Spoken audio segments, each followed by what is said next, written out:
그날 밤 내 남편 박국헌은 어린 내연녀에게 프러포즈하기 위해 우리 집에서 화려한 촛불이 반짝이는 로맨틱한 저녁 식사를 준비했다. 내가 허리가 휘도록 먼 곳으로 출장을 간 사이 그는 내가 CCTV를 확인하고 변호사와 함께 갑자기 돌아와 그와 그 여자의 얼굴을 새하얗게 질리게 할 한마디를 던질 것이라고는 꿈에도 생각지 못했을 것이다. 마침 잘 됐네. 이렇게 멋진 공간을 준비했다니. 우리 여기서 로맨틱하게 이혼 서류에 도장 찍을까? 내 평생 이렇게 어처구니 없고 쓰라린 상황에 부닥치게 될 줄은 상상도 못했다. 내 이름은 안지혜. 친구들로부터 팔자 좋다는 놀림을 받곤 하는 건축가다. 잘생긴 외모에 말솜씨까지 좋은 박국헌 같은 남자와 결혼했으니 말이다. 우리의 결혼 생활은 6년째였다. 길지 않은 시간이지만 내 인생의 평온한 안식처를 찾았다고 믿기에는 충분한 시간이었다. 우리가 사는 이 평창동의 고급 주택은 나의 피와 땀, 나의 열정이 담긴 곳이다.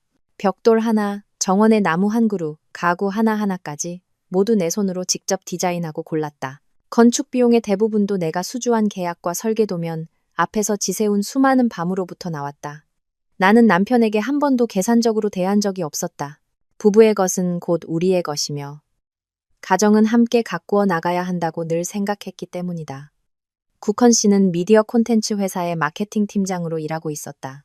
안정적인 직업의 수입도 괜찮았지만 나와 비교하면 분명한 격차가 있었다. 나는 그가 자신만의 열등감을 가지고 있다는 것을 알기에 늘 다정하고 경청할 줄 아는 아내. 결코 남편보다 잘난 척하거나 무시하지 않는 아내인 척 노력했다. 집안의 모든 결정은 그의 의견을 물었다. 결국 그 비용을 지불하는 사람이 나라는 걸 알면서도 말이다. 나는 나의 이런 조용한 희생을 그가 이해하고 소중히 여겨줄 것이라 생각했다.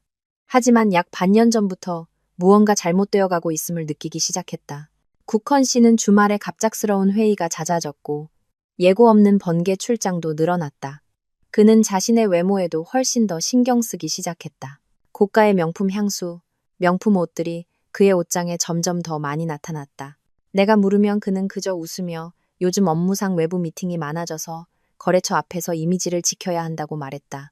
일에 지쳐 있었고 남편을 거의 절대적으로 신뢰했던 나는 조금도 의심하지 않았다. 오히려 내가 너무 예민하고 그의 스트레스를 이해해주지 못한다고 자책하기까지 했다. 하지만 이상한 낌새의 정점은 바로 지난주, 내 인생을 완전히 바꿔놓은 운명의 그 주였다. 국헌 씨는 갑자기 비정상적으로 다정하고 로맨틱해졌다. 매일 저녁 일찍 퇴근해 내가 좋아하는 음식을 직접 만들어 주었다. 예전에는 집안일에 거의 손도 대지 않던 그였는데 말이다. 그는 내게 꽃을 선물하고 아주 오랫동안 듣지 못했던 달콤한 말들을 속삭였다. 내가 설거지하고 있을 때 뒤에서 껴안으며 내 귓가에 이렇게 말했다. 여보, 너무 힘들지? 당신 제주도 출장 다녀오면 내가 엄청나게 큰 서프라이즈를 준비해 놓을게. 장담하는데 당신은 세상에서 가장 행복한 여자가 될 거야. 제주도 출장. 우리 회사가 1년 내내 공들여온 중요한 프로젝트였고 내가 총책임자였다. 원래는 다음 달에 가기로 되어 있었지만 클라이언트 측에서 갑자기 일정을 앞당기기를 원했다. 정말 가야 해? 나는 아쉬움 섞인 목소리로 그에게 물었다. 물론이지, 자기야. 그는 나를 더 꽉 껴안았다. 당신 커리어에 엄청난 기회잖아. 걱정 말고 다녀와. 집안일은 내가 다 알아서 할게. 잘 다녀와서 내가 준비한 큰 선물 받으라고. 그의 열렬한 지지는 나를 감동시켰고 마음속에 희미한 의심을 씻어냈다. 나는 그가 정말로 나의 희생을 깨닫고 보답하고 싶어 한다고 생각했다. 나는 그가 약속한 엄청난 서프라이즈를 기대하며 기쁘게 짐을 쌌다. 내가 떠나기 전날 국헌 씨는 세심하게 온갖 당부를 했다. 출장 가서 힘들 텐데 일에만 집중해. 집안일은 걱정하지 말고. 집에 내가 있으니까 괜히 전화 자주 해서 신경 쓰지 말고 프로젝트 잘 마치고 돌아와. 그의 말은 참으로 합리적이고 사려 깊게 들렸지만 어째서인지 마음 깊은 곳에서 이상한 느낌, 무언가 잘못되었다는 희미한 예감이 피어올랐다. 문득 한 가지가 떠올랐다. 우리 집에는 아주 현대적인 CCTV 보안 시스템이 설치되어 있었다. 몇 달 전 우리 동네에 몇 차례 도둑이 들어서 내가 적지 않은 돈을 투자해 설치한 것이었다. 대문, 정원, 거실, 주방까지 곳곳에 카메라가 있었고 오직 우리 침실에만 없었다. 모든 것은 내 휴대폰과 노트북에 연결되어 있어 언제 어디서든 확인할 수 있었다. 나는 국헌 씨의 휴대폰에도 그 앱을 설치해주고 필요할 때를 대비해 사용법을 알려주었다. 당신 가끔 CCTV 확인해봐요. 요즘 치안이 별로 안 좋으니까. 내가 이렇게 말하자 그는 아주 진지한 표정으로 고개를 끄덕였다. 하지만 나는 내가 도둑을 막기 위해 설치한 이 보안 시스템이 결국 더 무서운 도둑, 내 행복과 결혼 생활을 훔쳐간 도둑을 발견하게 해줄 줄은 몰랐다. 그날 아침 국헌 씨는 나를 공항까지 차로 데려다 주었다. 그는 나를 꼭 껴안고 이마에 입을 맞추며 말했다. 조심해서 다녀와 여보, 기다리고 있을게. 보안 검색대 너머로 그의 모습이 점점 사라지는 것을 보면서도 나는 마음속에서 피어오르는 불안감을 떨쳐낼 수 없었다. 비행기는 이륙했고 나는 내가 모든 열정을 쏟아부은 집이 있는 서울을 떠났다. 나는 이 출장이 행복한 서프라이즈의 시작이 아니라 내 인생 최악의 악몽의 서막이 될 줄은 꿈에도 몰랐다. 제주도에 도착한 비행기는 도시가 막 불을 밝힐 무렵 착륙했다. 짭짤한 바다 내음이 섞인 따뜻한 공기가 불어와 기분이 조금 나아졌다. 클라이언트는 나를 매우 환대했다. 그들은 협재 해수욕장이 바로 보이는 호텔의 스위트룸을 마련해 주었다. 발코니에 선이 철썩이는 파도 소리가 들렸다. 본래라면 평화로워야 할 소리였지만 오늘 밤 내 마음속에서는 이름 모를 파도를 일으키고 있었다. 나는 즉시 일에 뛰어들었다. 클라이언트와 회의하고 설계 도면의 마지막 세부 사항을 수정했다. 모든 것이 예상보다 순조롭게 진행되었다. 클라이언트 측은 내 제안에 완전히 설득당했다. 그들은 젊은 건축가의 전문성과 비전에 대해 칭찬을 아끼지 않았다. 회의가 늦게 끝나고 나는 꽤 좋은 기분으로 호텔로 돌아왔다. 이래서의 성공이 잠시 마음속에 어두운 구름을 걷어냈다. 나는 국헌 씨를 그리고 그가 약속한 엄청난 서프라이즈를 생각했다. 어쩌면 그가 정말 변했을지도 모른다. 어쩌면 이전의 냉담함은 업무 스트레스 때문이었고 이제는 내게 보답하고 싶어 하는 것일지도 모른다. 희미한 희망의 불씨 하나만으로도 내 마음은 따뜻해졌다. 나는 그에게 전화를 걸기로 했다. 일의 기쁨을 나누고 그리운 그의 목소리를 듣고 싶었다. 전화벨이 한참 울린 뒤에야 그가 받았다. 여보? 수화기 넘어 그의 목소리는 평소와 달리 어딘가 다급하고 부자연스러웠다. 회의 끝났어? 다 괜찮지? 나는 신나게 회의에 대해, 클라이언트의 칭찬에 대해 이야기했다. 그도 몇 마디 칭찬을 했지만 나는 그의 말 속에서 분명한 건성임을 느꼈다. 여보, 피곤할 텐데 일찍 쉬어. 나도 일찍 자야겠어. 내일 회사에서 처리할 일이 산더미야. 그는 내게 더 말할 틈도 주지 않고 서둘러 전화를 끊었다. 짧게 끝난 통화는 내게 형언할 수 없는 허탈감을 남겼다. 아직 밤 9시가 조금 넘었는데 그렇게 일찍 잘 일이 뭐가 있을까? 평소 이 시간이면 그는 게임을 하거나 축구를 보고 있을 텐데. 공항에서의 불길한 예감이 다시 돌아왔다. 이번에는 더욱 뚜렷하고 강렬하게, 하지만 지금 내게 그것은 역겨움, 형언할 수 없는 치욕일 뿐이었다. 나는 컴퓨터 앞에 미동도 없이 앉아 있었다. 온몸이 차갑게 식었다. 울지도 소리치지도 않았다. 눈물은 이미 말라버린 듯했고 고통은 돌처럼 굳어버린 듯했다. 이것이 그가 내게 준비한 엄청난 서프라이즈였구나. 너무나 크고 너무나 잔인한 서프라이즈. 내 심장에 똑바로 칼을 꽂아 깊이 후벼파고 모든 것을 갈아버리는 것과 같았다. 샤워 가운을 걸치고 발코니로 나갔다. 칠흑 같은 밤바다에는 멀리 고기잡이 배들의 불빛만이 길리는 별처럼 반짝였다. 나는 국헌 씨의 당부를 떠올렸다. 괜히 전화 자주 해서 신경 쓰지 마. 언뜻 들으면 배려심 가득한 당부였지만 곱씹어 보니 무언가 이상했다. 왜 그는 내가 전화하는 것을 원치 않았을까? 왜 그는 내가 집안일에 조금도 신경 쓰지 않고 일에만 완전히 집중하기를 바랐을까? 미친 생각이 문득 머리를 스쳤다. CCTV, 맞다. 내게는 보안 시스템이 있었다. 남편을 너무 믿었기에 생각지도 못했지만 지금은 이 불안감을 해소해줄 유일한 것이었다. 나는 스스로를 비웃었다. 영화를 너무 많이 봐서 망상에 빠진 거겠지. 분명 아무 일도 없을 거야. 그는 집에서 책을 읽거나 TV를 보고 있겠지. 하지만 일단 싹튼 생각은 좀처럼 꺼지지 않았다. 그것은 마치 벌레처럼 서서히 내 마음을 갉아먹었다. 나는 방으로 돌아와 노트북을 열었다. 비밀번호를 입력하는 손이 약간 떨렸다. 그냥 잠깐만 보는 거야. 모든 게 괜찮다는 것. 남편이 집에 안전하게 있다는 것을 확인하고 마음 편히 잠들기 위해서라고 스스로에게 말했다.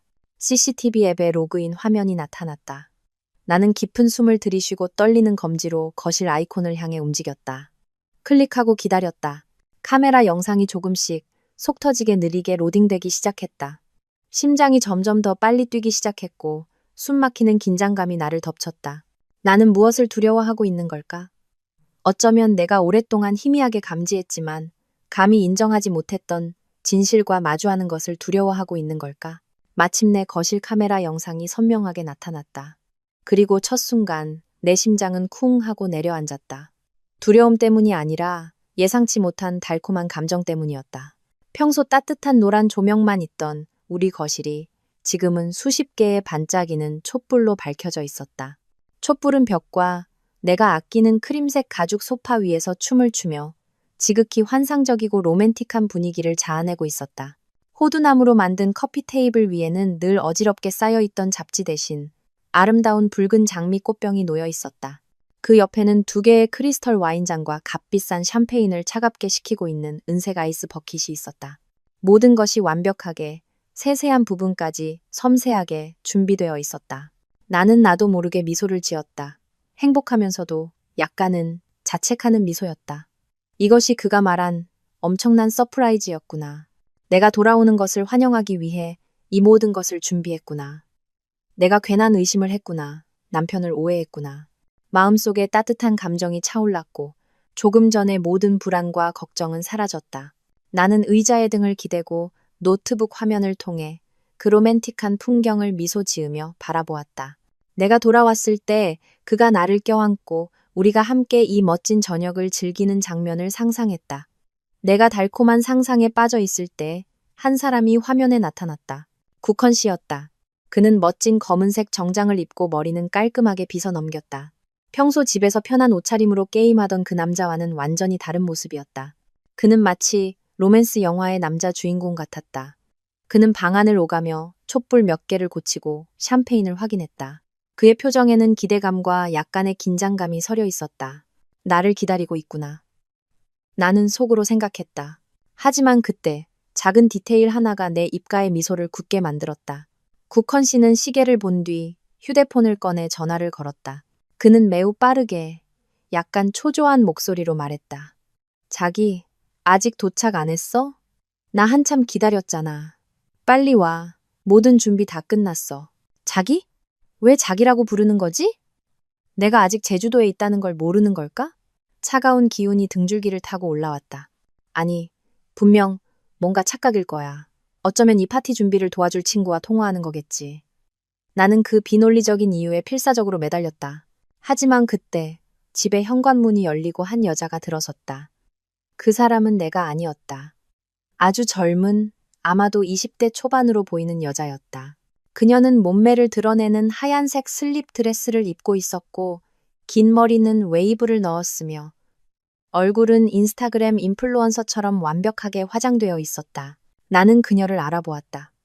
임혜진 국헌 씨 부서의 신입사원이었다. 내가 그의 회사에 갔을 때 몇 번 마주친 적이 있었다. 그때마다 그녀는 아주 예의 바르게 내게 인사했다. 사모님, 안녕하세요. 나는 그 여자에게 별 관심이 없었다. 그저 남편의 수많은 동료 중 한 명이라고만 생각했다. 그런데 왜 그녀가 지금 이 시간에 이런 로맨틱한 분위기 속에 우리 집에 나타난 걸까? 국헌 씨는 그녀를 맞으러 문으로 달려나갔다. 상사의 사교적인 악수가 아닌 뜨거운 포옹으로. 그는 그녀를 꽉 껴안고 그녀의 머리카락에 얼굴을 묻고 숨을 들이마셨다. 그리고 그는 몸을 숙여 그녀의 입술에 깊고 열정적인 키스를 퍼부었다. 그 순간 나의 모든 세상이 무너져 내렸다. 내 앞에 노트북 화면이 흐려지고 귀가 멍멍해지며 아무것도 들리지 않았다. 나는 그저 내가 남편이라 부르던 남자가 내가 지은 집안에서 내가 어리석게도 나를 위한 것이라 생각했던 로맨틱한 공간 안에서 다른 여자를 애무하는 것을 멍하니 바라볼 수밖에 없었다. 그들은 서로를 부축하며 거실로 들어왔다. 국헌 씨는 그녀에게 와인을 따라주고 친절하게 의자를 빼주었다. 그들은 마주 앉아 손을 잡고 사랑스러운 눈빛으로 서로를 바라보았다. 반짝이는 촛불이 그들의 눈에 비쳐 내가 이 장면을 목격하고 있는 것이 아니라면 아마도 너무나 아름답고 로맨틱하다고 감탄했을 법한 광경을 만들어냈다. 나는 그녀를 알아보았다. 임혜진 국헌 씨 부서의 신입사원이었다. 내가 그의 회사에 갔을 때 몇 번 마주친 적이 있었다. 그때마다 그녀는 아주 예의 바르게 내게 인사했다. 사모님, 안녕하세요. 나는 그 여자에게 별 관심이 없었다. 그저 남편의 수많은 동료 중 한 명이라고만 생각했다. 그런데 왜 그녀가 지금 이 시간에 이런 로맨틱한 분위기 속에 우리 집에 나타난 걸까? 나는 그들을 보았다. 멀리서 한 여자가 차가운 화면을 통해 자기 인생의 비극을 목격하고 있다는 사실을 전혀 모른 채 자신들만의 세상에서 행복에 겨워하는 두 사람을. 촛불 아래의 파티는 나를 위한 것이 아니었고 어쩌면 이 결혼 생활 자체가 처음부터 나를 위한 것이 아니었을지도 모른다. 나는 깊은 숨을 쉬려 했지만 공기가 폐로 들어오지 않는 것 같았다. 목이 메고 뼛속까지 시린 감각이 온몸을 지배했다. 나는 손을 들어 노트북의 화면 녹화 기능을 켰다. 업무상 위기 상황에 대처하는데 익숙한 사람의 냉철하고 잔인한 이성이 마음을 찢어놓는 고통을 압도하며 문득 깨어났다. 내가 왜 이러는지 몰랐다. 어쩌면 그저 무의식적인 반응, 이 뻔뻔한 배신에 대한 증거라도 남기려는 마지막 노력이었을 것이다. 화면 너머로 국헌 씨가 와인잔을 들고 예진을 보며 미소 짓는 것이 보였다. 아주 오랫동안 내가 그에게서 보지 못했던 미소였다. 진정한 행복과 만족의 미소. 예진아, 그의 목소리가 들렸다.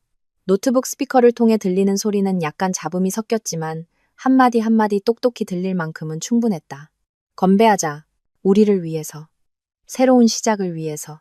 새로운 시작? 그의 새로운 시작이 나의 끝 위에 세워지는 것이란 말인가? 나는 이를 악물었다. 임혜진도 잔을 들며 애교 섞인 목소리로 말했다. 국헌 씨, 정말 깜짝 놀랐어요. 이걸 다 준비했을 줄은 몰랐어요. 국헌 씨는 만족스러운 미소를 지었다. 네가 기쁘면 됐어. 이 기회를 얼마나 오래 기다렸는지 몰라. 집에 계신 그 사모님 출장 갈 때까지 기다려야 내가 하고 싶은 걸 자유롭게 할 수 있었거든. 그 사모님. 그는 나를 그렇게 부르고 있었다. 비아냥과 거리감이 가득한 호칭. 그의 눈에 나는 아내도 인생의 동반자도 아닌 그저 귀찮은 사모님. 그가 항상 벗어나고 싶어 했던 거대한 그림자일 뿐이었다. 그렇게 말하면 지혜 언니가 너무 불쌍하잖아요. 임혜진이 말했지만 그녀의 목소리에는 동정심이라곤 한 톨도 없었다. 오직 승리감만이 가득했다. 언니도 능력 있고 예쁜데. 능력 있는 건 맞지. 국헌 씨는 와인을 한 모금 마셨다. 목소리가 시큰둥해졌다. 근데 항상 일밖에 모르는 여자랑 사는 게 얼마나 피곤한지 알아. 집에 오면 설계 도면 계약서 얘기뿐이야. 그녀는 한 번도 내 말을 제대로 들어준 적이 없어. 내 스트레스를 이해해 준 적도 없고. 난 내 집에서 외로웠어, 예진아. 오직 너와 함께 있을 때만 난 진정으로 나 자신이 될 수 있었고 사랑받고 존중받는다고 느꼈어. 그가 내뱉는 말 한마디 한마디가 내 가슴을 망치로 내리치는 것 같았다. 내가 일 중독이라고? 내가 그의 말을 듣지 않았다고? 가족을 위해 더 많은 시간을 보내려고 대기업에서의 승진 기회를 포기하고 작은 회사로 옮긴 사람이 누구였지? 그가 회사에서의 어려움과 불공평함에 대해 하소연할 때 밤을 새워가며 들어준 사람이 누구였지? 내 인맥을 이용해 그가 오늘날의 팀장 자리에 오를 수 있도록 뒤에서 조용히 도와준 사람이 누구였지? 나의 모든 희생이 그의 입을 통해 죄가 되고 그가 바람을 피운 이유가 되었다. 그의 뻔뻔함은 상상의 한계를 넘어섰다. 그들은 계속해서 대화를 나누었고 그들의 달콤한 말과 애정 어린 몸짓은 수천 개의 바늘이 되어 내 살을 찔렀다. 그리고 가장 잔인한 순간이 찾아왔다. 국헌 씨가 갑자기 일어섰다. 그는 임혜진 옆으로 다가가 그녀의 손을 잡고 그녀의 눈을 깊이 들여다보았다. 그가 한쪽 무릎을 꿇는 순간 내 온몸이 얼어붙었다. 나는 무슨 일이 일어날지 알았다. 그는 양복 주머니에 손을 넣어 잡고 붉은 벨벳 상자를 꺼냈다. 그가 상자를 열자 안에서 다이아몬드 반지가 촛불 아래 반짝였다. 나는 그 반지를 알아보았다. 지난주 그의 신용카드 명세서에서 유명 보석상에서 결제된 큰 금액을 보았다.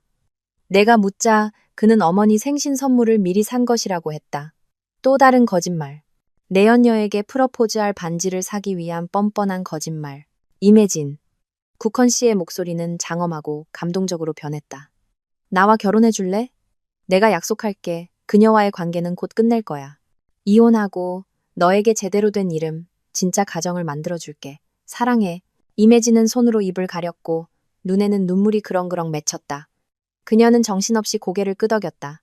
네, 그럴게요. 국헌 씨는 기쁨을 감추지 못했다. 그는 떨리는 손으로 그녀의 약지에 반지를 끼워주었다. 그리고 그는 일어나 그녀를 꼭 껴안았고 그들은 다시 한번 뜨거운 키스를 나누었다. 나는 내 인생의 비극이 가장 생생하고 잔인하게 상영되는 것을 멍하니 지켜보았다. 마침내 내 눈에서도 눈물이 흘렀지만 뜨겁거나 쓰라리지 않았다. 얼음처럼 차가웠다. 마지막 절망의 눈물이 돌처럼 굳어버린 것이다. 사랑, 믿음, 희망, 내 안의 모든 것이 오늘 밤 죽었다. 더 이상 고통을 느끼지 않았다.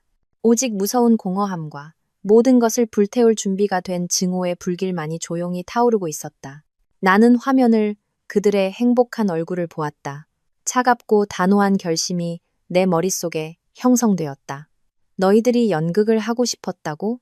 좋아. 내가 훨씬 더 멋진 연극을 보여주지. 이 무대는 내 것이고 결말을 결정하는 사람도 바로 나일 테니까. 노트북 화면은 여전히 밝게 빛나며 두 연인의 로맨틱한 비극을 상영하고 있었다. 하지만 나는 더 이상 그것을 보지 않았다. 내 눈빛은 텅 비어 있었다. 얼마나 오랫동안 의자에 미동도 없이 앉아 있었는지 모른다. 밖의 파도 소리는 여전히 철썩이고 방 안의 에어컨은 조용히 돌아갔지만 내 귀에는 오직 죽음과 같은 정적만이 맴돌았다. 초기의 고통은 지나가고 기이할 정도의 마비 상태가 찾아왔다. 마치 내 몸에서 분리되어 공중에 떠서 가장 사랑했던 남편에게 배신당한 불쌍한 여자를 내려다보는 것 같았다. 드라마에서처럼 소리치거나 미친 듯이 물건을 부수지도 않았다. 현실은 때로 영화보다 더 잔인했고 소리 없이 다가와 사람의 영혼을 안에서부터 갉아먹었다. 나는 컴퓨터를 끄지도 그 역겨운 영상을 지우지도 않았다. 나의 어리석음과 맹목에 대한 잔인한 상기물로 그냥 두었다. 나는 일어나 호텔방의 미니 냉장고로 향했다. 생수 한 병을 꺼내 단숨에 들이켰다. 차가운 물줄기가 목을 타고 내려가며 정신을 조금 차리게 해주었다. 정신을 차려야 했다. 지금은 무너지거나 약해질 때가 아니었다. 약해지면 그들을 기쁘게 할 뿐이었다. 나는 화면을 그들의 행복한 얼굴을 보았다. 차갑고 단호한 결심이 내 머릿속에 형성되었다. 너희들이 연극을 하고 싶었다고? 좋아. 내가 훨씬 더 멋진 연극을 보여주지. 이 무대는 내 것이고 결말을 결정하는 사람도 바로 나일 테니까. 나는 발코니로 나가 짭짤한 밤바다 공기를 깊이 들이마셨다. 거센 바람이 머리카락을 헝클었지만 신경 쓰지 않았다. 가슴속에서 타오르는 증오의 불길을 끄려면 이 거친 바람이 필요했다. 나는 내 인생의 비극이 가장 생생하고 잔인하게 상영되는 것을 멍하니 지켜보았다. 마침내 내 눈에서도 눈물이 흘렀지만 뜨겁거나 쓰라리지 않았다. 얼음처럼 차가웠다. 마지막 절망의 눈물이 돌처럼 굳어버린 것이다. 사랑, 믿음, 희망, 내 안의 모든 것이 오늘 밤 죽었다. 더 이상 고통을 느끼지 않았다. 오직 무서운 공허함과 모든 것을 불태울 준비가 된 증오의 불길만이 조용히 타오르고 있었다. 침착해야 했다. 아주 침착하게. 이 고통을 힘으로 바꾸고 이 분노를 완벽한 계획으로 만들어야 했다. 그들이 저지른 모든 것에 대해 대가를 치르게 할 계획. 가장 비싼 대가를. 나는 방으로 돌아와 휴대폰을 들었다. 손가락이 빠르게 연락처를 훑다가 한 이름에서 멈췄다. 최수연 변호사. 수연 언니는 유능한 변호사일 뿐만 아니라 나의 가장 친한 친구였다. 나보다 10살 가까이 많았고 강인하고 날카로우며 의리 넘치는 멋진 싱글 여성이었다. 언니는 과거에 고통스러운 이혼을 겪었고 그 경험이 언니를 더욱 강하게 만들고 항상 약한 여성들의 편에 서게 했다. 이제 어떻게 해야 할까? 당장 돌아가서 집에 쳐들어가 난리를 피우고 그 두 인간에게 본때를 보여줄까? 아니, 그건 하책이다. 그렇게 하면 순간의 분노는 풀리겠지만 그 후에는 국헌 씨는 딱 잡아뗄 것이고 내가 괜한 질투를 한다고 말할 것이다. 그 여자는 조강지처에게 억울하게 당하는 피해자 역할을 할 것이다. 나는 모든 사람의 눈에 미친 여자, 통제불능의 여자로 비칠 것이다. 그리고 가장 중요한 것은 그들에게 준비할 시간, 재산을 빼돌릴 시간, 나에게 대처할 방법을 생각할 시간을 주게 될 것이다. 그런 일은 절대 용납할 수 없었다. 여보세요, 지혜야. 이 시간에 웬일이야? 무슨 급한 일 있어? 익숙한 언니의 목소리를 듣자 내가 애써 세운 냉정한 방벽이 순식간에 무너질 것 같았다. 목이 메어 간신히 한마디를 내뱉었다. 언니. 자정이 거의 다 된 시간이었다. 이 시간에 전화하는 것이 실례라는 것을 알았지만 지금 기댈 사람은 언니밖에 없었다. 나는 통화 버튼을 눌렀다. 심장이 조금 더 빨리 뛰었다. 벨이 한 번 울리자마자 수화기 저편에서 목소리가 들렸다. 언니의 목소리는 평소처럼 단호하고 또렷했다. 나는 언니에게 모든 것을 털어놓았다. 국헌 씨의 변화, 갑작스러운 출장, 그리고 방금 CCTV를 통해 목격한 장면까지 하나도 숨기지 않고 나는 마치 다른 사람의 이야기를 하듯 아무런 감정 없는 기계적인 목소리로 이야기했다. 수연 언니는 내 말을 한마디도 끊지 않고 처음부터 끝까지 조용히 들어주었다. 내 이야기가 끝나자 수화기 저편에서 잠시 침묵이 흘렀다. 언니가 깊은 숨을 내쉬는 소리가 들렸다. 그리고는 흔한 위로의 말 대신 나를 깜짝 놀라게 한 한마디를 던졌다. 잘 됐네. 드디어 정신 차렸구나. 네? 언니. 나는 놀랐다. 그 자식, 내가 예전부터 의심했어. 그 번지르르한 외모랑 말솜씨, 나한테는 안 통하거든. 근데 그때는 네가 사랑에 빠져서 내가 뭐라고 해도 안 믿었을 거 아니야. 뭐, 늦게라도 안 게 어디야. 지금은 울고 있을 때가 아니야. 잘 들어. 언니의 목소리는 강철처럼 단호해졌다. 첫째, 그 영상 저장했어? 네. 따로 폴더에 저장했어요. 좋아. 당장 USB, 클라우드, 예비 이메일 계정 같은 여러 곳에 백업해. 증거가 가장 중요해. 절대 잃어버리면 안 돼. 알겠어요, 언니. 둘째. 절대로 그놈한테 전화하거나 문자 보내지 마. 네가 알아챘다는 걸 알게 해서는 안 돼. 그냥 아무 일 없는 척해.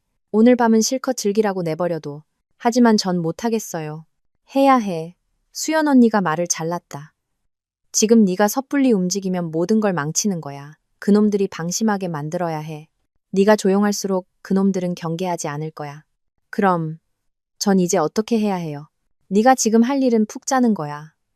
내일 아침 6시에 공항으로 가. 내가 서울로 돌아오는 가장 빠른 비행기 표를 예약해뒀어. 나머지는 내가 알아서 할게. 언니 하지만은 없어. 내가 공항에서 기다리고 있을게. 서류는 준비됐어. 넌 그냥 와서 도장만 찍으면 돼. 그리고 우리만의 연극을 시작하는 거야. 수연 언니의 마지막 말은 자신감과 결단력으로 가득 차 있었다. 그것은 마치 진정제처럼 나를 다시 평온하게 만들었다. 그래, 나는 혼자가 아니었다. 내게는 언니가 있었다. 전화를 끊고 나는 수연 언니가 시킨 모든 것을 따랐다. 영상을 백업하고 컴퓨터를 껐다. 침대에 누웠지만 잠을 이룰 수 없었다. 머릿속은 여전히 복잡했지만 더 이상 절망적인 고통이 아니라 다가올 싸움을 위한 계산으로 가득 차 있었다. 서류는 준비됐어. 수연 언니는 무엇을 준비했을까? 이 싸움은 어떻게 전개될까? 그리고 과연 나는 끝까지 갈 만큼 강할까? 밤새 잠 못 이루고 뒤척였다. 호텔방이 새하얀 천장을 멍하니 바라보았다. 다른 여자에게 무릎 꿇고 프러포즈하는 국헌 씨의 모습이 고장난 필름처럼 머릿속에서 반복 재생되었다. 그럴 때마다 심장이 뼛속까지 시린 통증으로 아려왔다. 하지만 그 고통 속에서 증오의 불길은 점점 더 격렬하게 타올랐다. 더 이상 누워있을 수 없었다. 일어나 발코니로 나갔다. 제주의 밤은 참으로 아름답고 평화로웠다.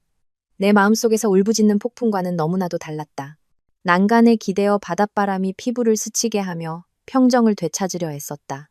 나는 우리의 6년간의 결혼 생활을 회상하기 시작했다. 오늘의 배신에 대한 이유, 설명을 찾으려 애썼다.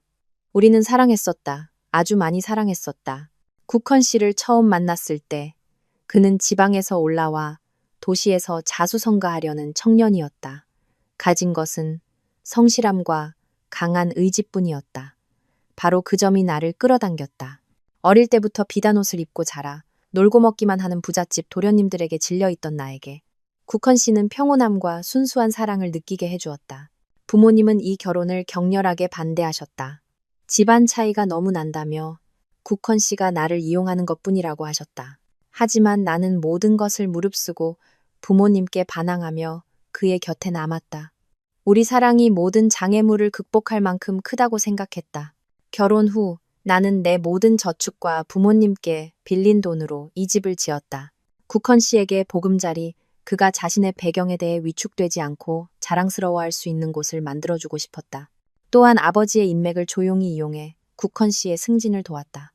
그가 지금 가진 팀장 자리도 아버지의 도움이 없었다면 아마 몇 년은 더 걸렸을 것이다. 나는 이 모든 것을 조용히 생색내지 않고 했다. 오직 그를 사랑하고 그의 체면을 지켜주고 싶었기 때문이다. 나는 그렇게 많이 희생하고 이 가정을 위해 그렇게 많이 헌신했는데 결국 돌아온 것은 무엇인가?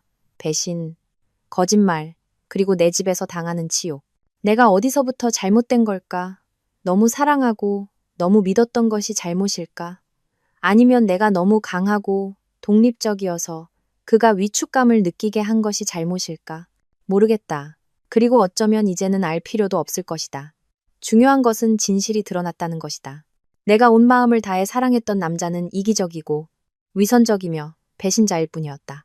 내가 숭배했던 사랑은 나 혼자 쓰고 연출한 연극에 불과했다. 휴대폰 알람이 울리며 내 생각을 끊었다. 새벽 5시, 행동할 시간이었다. 더 이상 고통스러워하거나 자책할 시간이 없었다. 나는 샤워를 하고 단정한 오피스룩으로 갈아입었다. 평소보다 더 꼼꼼하게 화장하고 잠 못 이룬 밤에 다크서클을 컨실러로 가렸다. 가장 자신감 있고 강인한 모습으로 나타나고 싶었다. 그들에게 나의 무너진 모습을 보여줄 수 없었다. 짐을 챙기고 호텔을 체크아웃하고 택시를 타고 공항으로 향했다. 서울로 가는 가장 빠른 비행기는 6시 30분에 이륙했다.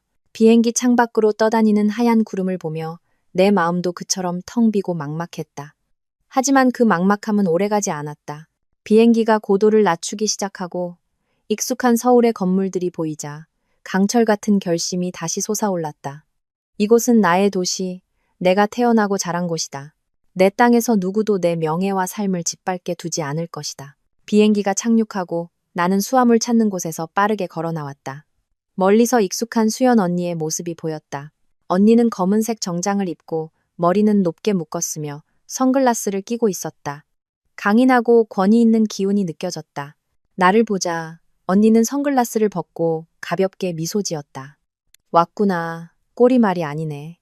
언니는 태연한 목소리로 말했지만 눈빛에는 숨길 수 없는 걱정이 담겨 있었다. 나는 고개를 끄덕이며 억지로 미소를 지었다. 괜찮아요, 언니. 마중 나와줘서 고마워요. 가자. 할 일이 많아. 언니는 내 팔짱을 끼고 주차장으로 곧장 향했다. 돌아오는 차 안에서 언니는 내 감정에 대해 더 묻지 않았다. 지금 내게 필요한 것이 위로가 아니라는 것을 알았기 때문이다. 언니는 오직 앞으로의 계획에만 집중했다. 네가 보낸 영상 봤어. 아주 좋아.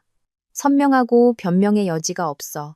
이제 그놈이 대책을 세우기 전에 신속하게 움직여야 해. 언니는 능숙하게 운전하며 말했다. 내가 완벽한 이혼 합의서를 준비해놨어. 재산 분할은 유책 배우자가 불리하게 적용되는 원칙에 따를 거야. 그 집은 대부분 내 돈과 내 부모님 돈으로 지었어. 사실상 혼전 재산이지. 그놈은 거의 한 푼도 못 받을 거야. 결혼 후 형성된 다른 재산들, 차나 예금 같은 것들도 그놈이 재산을 빼돌린 증거가 있으니 우리가 이길 확률은 거의 100%야. 수연 언니의 분석을 들으니 마음이 훨씬 든든해졌다. 이런 순간에 이렇게 똑똑하고 결단력 있는 친구가 곁에 있다는 것은 정말 큰 행운이었다. 그럼 지금 바로 집으로 가는 거예요? 내가 물었다. 수연 언니가 고개를 끄덕였다. 기습해야 해. 그놈들이 손 쓸 틈도 없이. 넌 그냥 침착하게 있어. 모든 건 내가 알아서 할게. 넌 그냥 나타나서 증거를 내밀고 할 말만 하면 돼. 명심해. 절대 약한 모습 보이면 안 돼. 울어서도 안 되고 네가 차갑고 단호할수록 넌 이기는 거야. 차가 익숙한 길로 접어들어 내 집이 있는 동네로 향하자 심장이 다시 빨리 뛰기 시작했다. 곧 그와 잔인한 진실과 마주해야 했다. 하지만 이번에는 더 이상 혼자도 두렵지도 않았다. 나는 준비가 되어 있었고 증거가 있었고 훌륭한 친구가 곁에 있었다. 차가 집 대문 앞에 멈췄다. 내가 한때 사랑하고 보금자리라 여겼던 집을 바라보았다. 이제는 곧 막을 내릴 연극을 위한 차가운 무대에 불과했다. 나는 깊은 숨을 들이쉬고 손에 든 서류 뭉치를 꽉 쥐었다. 차 문이 열렸다. 이제 들어가서 마주하고 모든 것을 끝낼 시간이었다. 나와 수연 언니는 차에서 내렸다. 아침 햇살이 눈부시게 쏟아졌다. 나는 눈을 가늘게 뜨고 우리 집을 바라보았다. 검은색 철제 대문은 여전히 굳게 닫혀 있었다. 모든 것이 평화로워 보였다. 무서울 정도로 거짓된 평화. 아마 지금쯤 국헌 씨는 내연녀와 뜨거운 밤을 보낸 후 단잠에 빠져 있겠지. 혹은 커피를 마시며 그 여자와의 미래를 계획하고 있을지도 모른다. 나의 행복의 잿더미 위에 세워질 미래를. 수연 언니가 내 어깨를 가볍게 두드렸다. 준비됐어?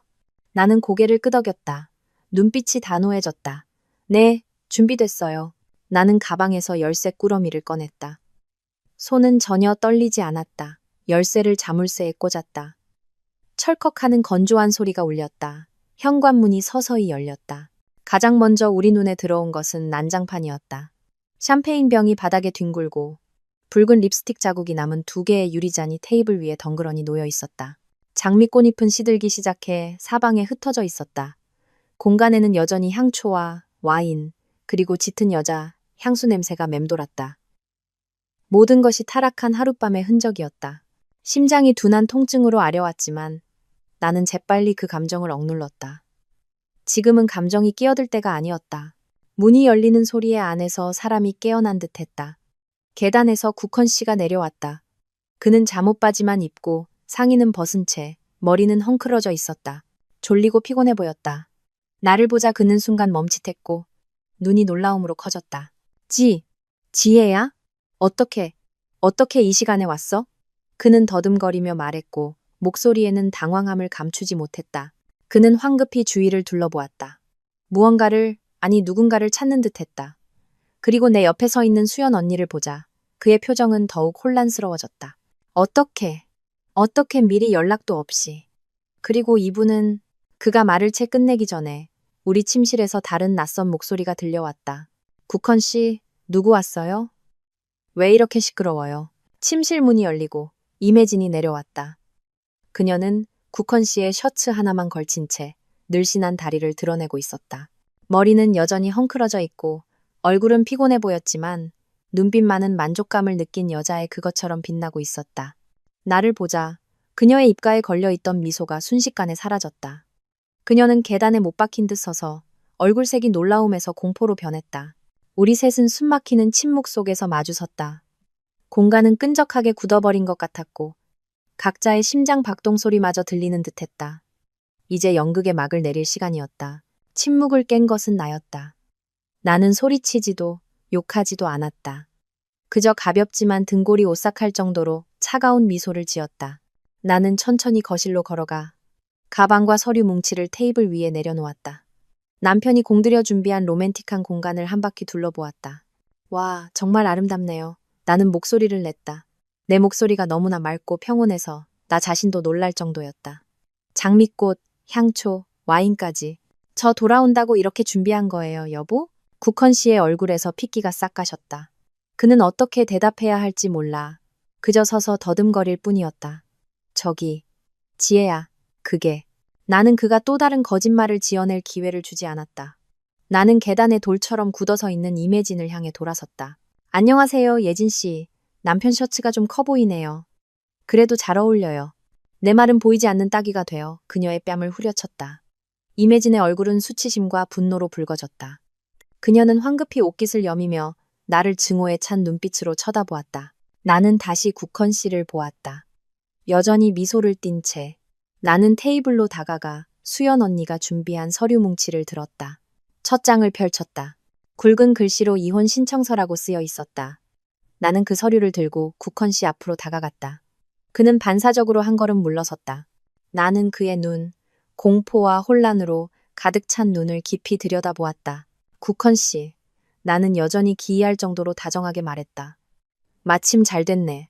이렇게 멋진 공간을 준비했다니 마음에 쏙 들어요. 우리 여기서 로맨틱하게 이혼 서류에 도장 찍을까요? 내 말은 명료하고 단호하게 울려 퍼지며 남아있던 애매한 분위기를 완전히 깨뜨렸다. 그것은 가장 부드럽게 그러나 가장 잔인하게 선고된 사형 선고와 같았다. 국헌 씨는 내 손에 들린 이혼 서류를 뚫어져라 쳐다보다가 다시 나를 올려다보았다. 믿을 수 없다는 표정이었다. 그는 아마도 순하고 인내심 강했던 아내가 이렇게 단호하고 냉정한 일을 벌일 것이라고는 상상도 못했을 것이다. 그의 연극은 끝났고 이제 나의 연극이 시작될 시간이었다. 그가 내연녀에게 프로포즈하기 위해 만든 로맨틱한 공간은 이제 바로 그의 몰락을 위한 무대가 되었다. 방 안은 침묵에 잠겼다. 국헌 씨의 거친 숨소리와 벽에 걸린 괴종시계의 규칙적인 똑딱거림만이 들렸다. 우리의 결혼기념일 선물이었다. 초침이 움직일 때마다 숨막히는 정적을 망치로 내리치는 것 같았다. 안녕하세요, 예진 씨. 남편 셔츠가 좀 커 보이네요. 그래도 잘 어울려요. 내 말은 보이지 않는 따귀가 되어 그녀의 뺨을 후려쳤다. 임혜진의 얼굴은 수치심과 분노로 붉어졌다. 그녀는 황급히 옷깃을 여미며 나를 증오에 찬 눈빛으로 쳐다보았다. 국헌 씨, 나는 여전히 기이할 정도로 다정하게 말했다. 마침 잘 됐네. 이렇게 멋진 공간을 준비했다니 마음에 쏙 들어요. 우리 여기서 로맨틱하게 이혼 서류에 도장 찍을까요? 정신을 차린 것은 국헌 씨가 먼저였다. 그는 평정을 되찾으려 애썼지만 떨리는 목소리가 그의 내면의 공황 상태를 드러냈다. 지혜야, 너 지금 농담하는 거지? 이혼이라니, 왜 이렇게 갑작스러워? 무슨 일이 있으면 천천히 얘기로 풀자. 화난다고 함부로 행동하지 마. 얘기하자고요? 좋아요. 얘기하기 전에 우리 다 같이 짧은 영화 한 편을 보는 게 어떨까 싶네요. 아주 로맨틱한 영화예요. 나는 감정 없는 목소리로 말했다. 국헌 씨와 임혜진은 서로를 쳐다보았다. 당황한 표정이었다. 내가 무슨 짓을 하려는지 이해하지 못했다. 그리고 영상이 재생되기 시작했다. 처음에는 현재의 풍경과 똑같이 화려하게 장식된 거실이 보였다. 그 다음에는 정장을 입고 기대에 차 서성이는 국헌 씨의 모습이 나타났다. 그리고 임혜진이 등장하고 문 앞에서 나눈 뜨거운 포옹, 파티 테이블에서의 애정어린 몸짓, 모든 것이 내가 설치한 숨겨진 카메라에 의해 선명하게 녹화되어 있었다. 국헌 씨와 임혜진은 둘 다 얼어붙었다. 얼굴이 종이처럼 하얗게 질렸다. 그들은 화면 속의 자기 자신들, 너무나도 적나라하게 재현되는 자신들의 배신을 멍하니 바라보았다. 영상은 그들의 대화, 나에 대한 국헌 씨의 험담, 그의 약속들로 이어졌다. 모든 것이 조용한 방 안에 똑똑히 울려 퍼졌다. 항상 일밖에 모르는 여자랑 사는 게 얼마나 피곤한지 알아? 오직 너와 함께 있을 때만. 난 진정으로 나 자신이 될 수 있었어. 자신이 뱉은 말을 다시 듣는 국헌 씨의 얼굴은 붉어졌다, 하얘졌다 했다. 그는 자신의 모든 행동과 말이 지난밤 녹화되었으리라고는 상상도 못했다. 영상의 절정은 국헌 씨가 무릎을 꿇고 다이아몬드 반지를 꺼내며 프러포즈하는 장면이었다. 나와 결혼해 줄래? 내가 약속할게. 그녀와의 관계는 곧 끝낼 거야. 이혼할 거야. TV 화면은 그녀가 고개를 끄덕이며 동의할 때의 환희에 찬 임혜진의 얼굴을 클로즈업했다. 영상이 끝나고 TV 화면이 검게 변하자 방 안에는 등골이 오싹한 침묵이 다시 찾아왔다. 하지만 그 침묵은 오래가지 않았다. 먼저 폭발한 것은 임혜진이었다. 그녀는 더 이상 연약하고 불쌍한 척하지 않았다.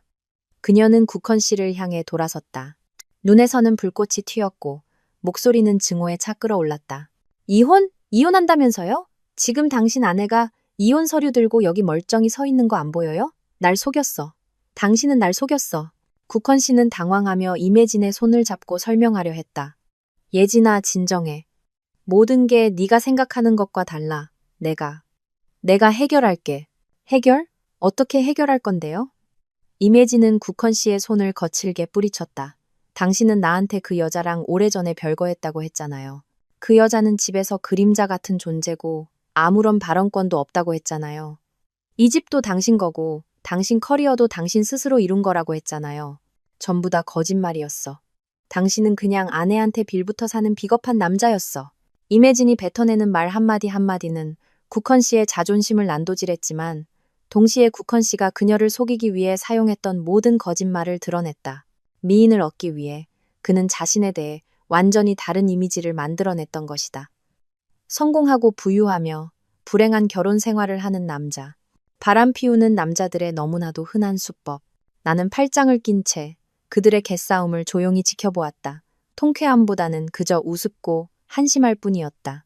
나를 함께 배신했던 두 사람이 이제는 무너진 개인적인 이익 때문에 서로를 물어뜯고 있었다. 닥쳐. 국헌 씨는 마침내 참지 못하고 소리쳤다. 네가 뭘 알아? 너도 돈이랑 지위 때문에 나한테 온 거 아니었어? 어디서 고상한 척이야. 그래요. 나 돈 때문에 당신 만났어요. 임혜진도 지지 않았다. 그녀는 소리쳤다. 근데 당신이 나한테 뭘 해줬는데요? 얹혀 사는 집? 이름뿐인 팀장 자리? 당신은 사기꾼이야. 내 돈 돌려내. 그 가방, 그 시계, 그 여행 경비. 전부 내 돈이었어. 그들의 싸움은 점점 더 격렬하고 추해졌다. 그들은 서로에게 사준 모든 것을 들먹이며 한 푼 한 푼 따지기 시작했다. 지난밤의 로맨틱한 사랑 연극은 이제 추잡한 빛 독촉으로 변해 있었다. 바로 그때 지금까지 조용히 지켜보던 수연 언니가 차분하게 입을 열었다. 언니의 목소리는 조용했지만 그들의 싸움을 가로막는 위험이 있었다. 그만하시죠. 두 분이 싸울 필요는 없을 것 같네요. 모든 것은 법이 공정하게 해결해 줄 겁니다. 언니는 그렇게 말하고는 이매진에게 날카로운 시선을 던졌다. 그리고 이매진 씨, 좀 더 단정한 옷으로 갈아입는 게 좋겠네요. 그리고 제가 당신이라면 유능한 변호사를 찾아볼 겁니다. 당신은 단순히 남의 가정을 파탄낸 상간녀일 뿐만 아니라 재산 횡령의 공범으로 처벌받을 수도 있거든요. 수연 언니의 말에 임혜진은 입을 다물었다. 그녀는 언니를, 그리고 다시 나를 보았다. 눈빛은 공포로 가득 차 있었다. 아마 이제야 자신이 간단치 않은 상대를 건드렸다는 것을 깨달았을 것이다. 수연 언니가 말한 재산 횡령이라는 두 글자는 임혜진의 얼굴에 찬물을 끼얹는 것과 같았다. 그녀는 더 이상 공격적인 태도를 유지하지 못하고 얼굴에 뚜렷한 공포심을 드러냈다. 횡령이라니요? 전 아무것도 몰라요. 그녀는 약한 목소리로 더듬거렸다. 수연 언니는 비웃었다. 모든 것을 쥐고 있는 자의 차가운 미소였다. 언니는 서류 뭉치에서 몇 장의 종이를 꺼냈다. 모른다고요? 그럼 제가 기억을 되찾게 도와주죠. 언니는 첫 번째 종이를 테이블 위에 올려놓았다. 이건 지난 6개월간 박국헌 씨의 신용카드 내역서입니다. 보시면 명품 매장, 고급 레스토랑, 5성급 리조트에서 사용된 큰 금액들이 많네요. 총액이 500만 원에 가깝습니다. 이 장소들 나측지 않으신가요? 임혜진 씨. 임혜진은 내역서를 보고 얼굴이 창백해졌다. 모두 국헌 씨가 그녀를 데려갔던 곳, 그가 사준 선물들이었다. 부인할 수 없었다. 이건 국헌 씨 돈인데 저랑 무슨 상관이에요? 그녀는 애써 반박했다. 박국헌 씨 돈이라고요? 수연 언니가 냉소적으로 웃었다. 틀렸습니다. 이 신용카드는 제 의뢰인인 안지혜 씨 명의의 가족카드입니다. 박국헌 씨는 사용자일 뿐이고 이 카드의 결제 계좌는 두 사람의 공동명의 계좌죠. 그 계좌의 대부분은 안지혜 씨의 수입으로 채워졌고요. 간단히 말해 당신은 지금 당신이 남편을 빼앗으려 하는 바로 그 여자의 피땀 어린 돈으로 사치를 부린 겁니다. 수연 언니의 말 한마디 한마디가 임혜진에게 망치질처럼 꽂혔다. 그녀는 충격에 빠져 자신이 들은 말을 믿을 수 없었다. 그녀가 재벌이라고 기댈 수 있는 금광이라고 생각했던 남자가 사실은 아내에게 빌부터 사는 남자였다니. 그녀가 누렸던 호화로운 생활은 그가 베푼 것이 아니라 다른 여자에게서 간접적으로 빨아들인 것이었다. 아니야, 그럴 리 없어. 국헌 씨, 말 좀 해봐요. 이 여자가 하는 말 다 거짓말이라고 말해줘요. 임혜진은 국헌 씨를 향해 구원을 청하는 눈빛을 보냈지만 국헌 씨는 그저 고개를 숙인 채 누구도 쳐다보지 못했다. 그의 침묵이야말로 가장 확실한 인정이었다. 실망과 굴욕감이 임혜진의 얼굴에 뚜렷이 나타났다. 그녀는 속았다. 뻔뻔하게 속았다.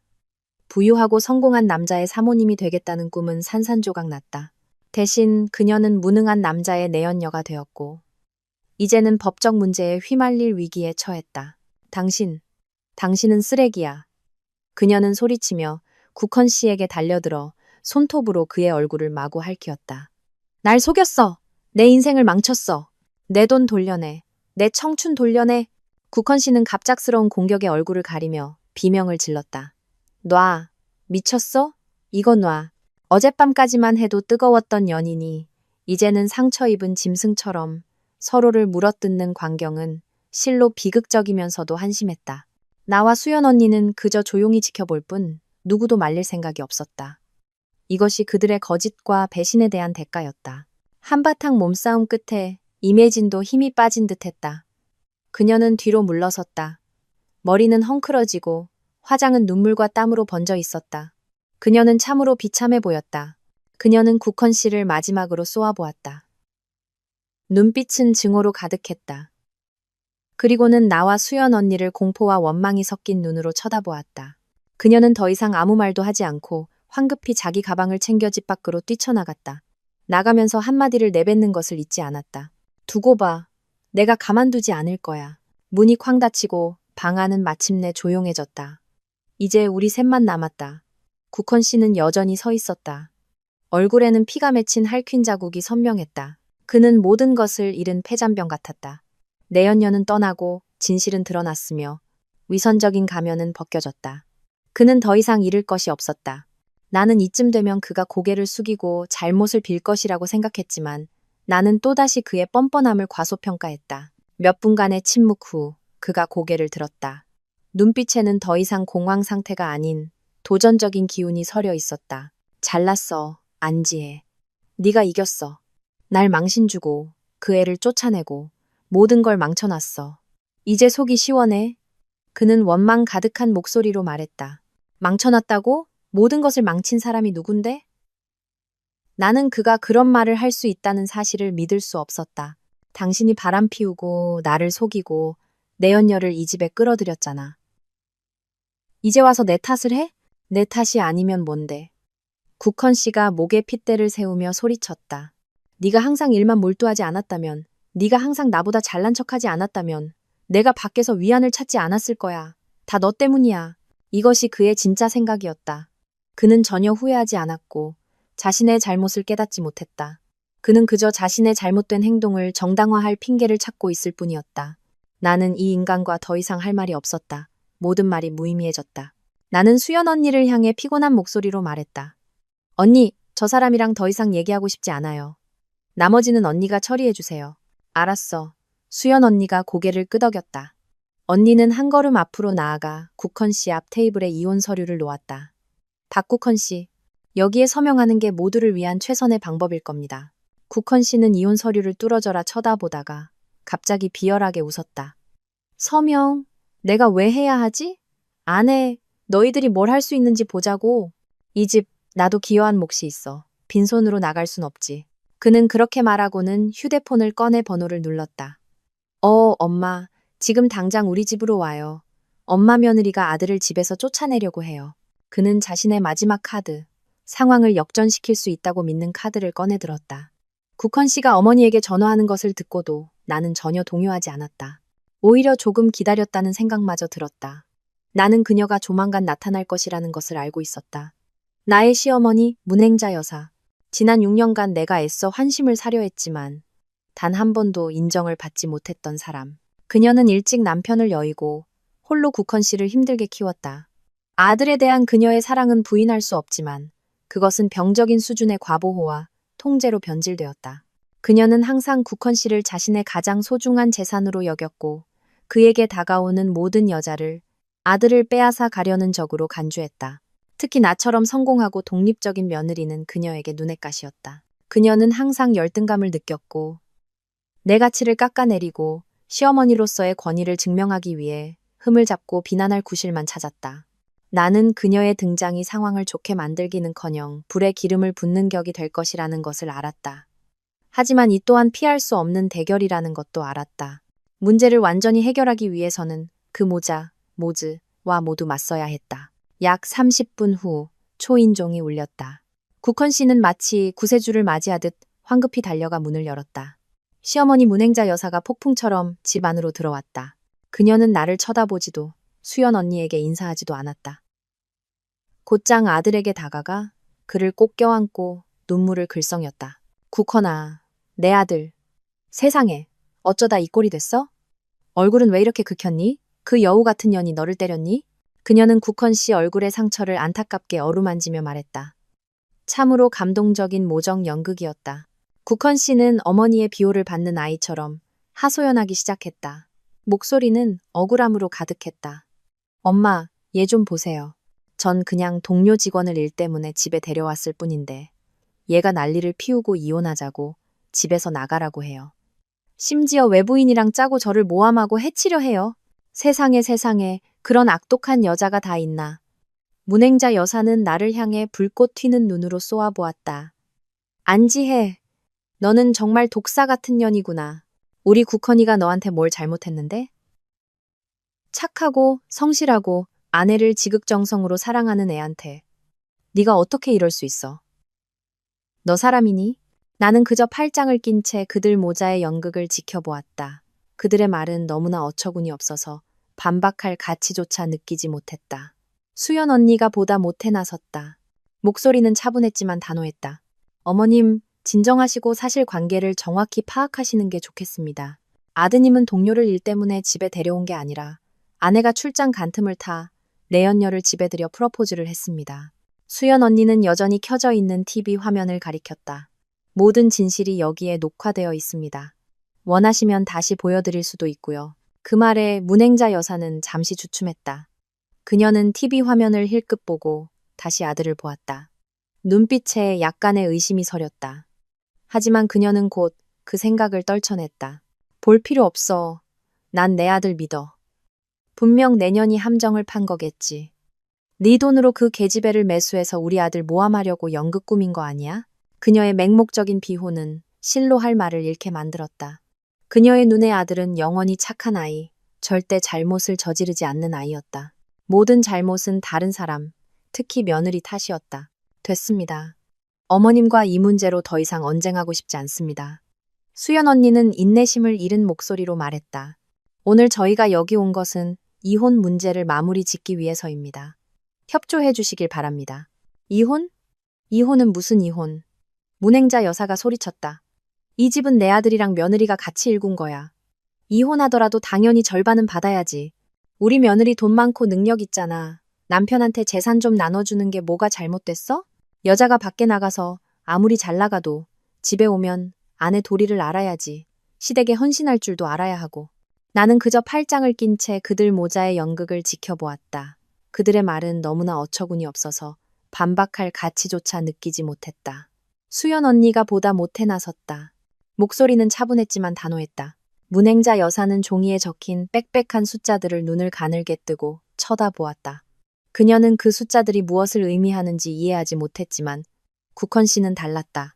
그가 거래 내역서를 힐끗 보는 순간 그의 얼굴색이 변하기 시작했다. 법? 어디서 법 타령이야. 문행자 여사가 입술을 삐죽였다. 내가 알려주지. 이 집에서는 내 말이 법이야. 국헌이는 내 아들이고 내 말을 들을 거야. 그깟 이혼 서류에 절대 도장 안 찍을 거라고. 어디 기다려봐. 너랑 내 잘난 집안이 세상 사람들 손가락질을 견딜 수 있는지 보자고.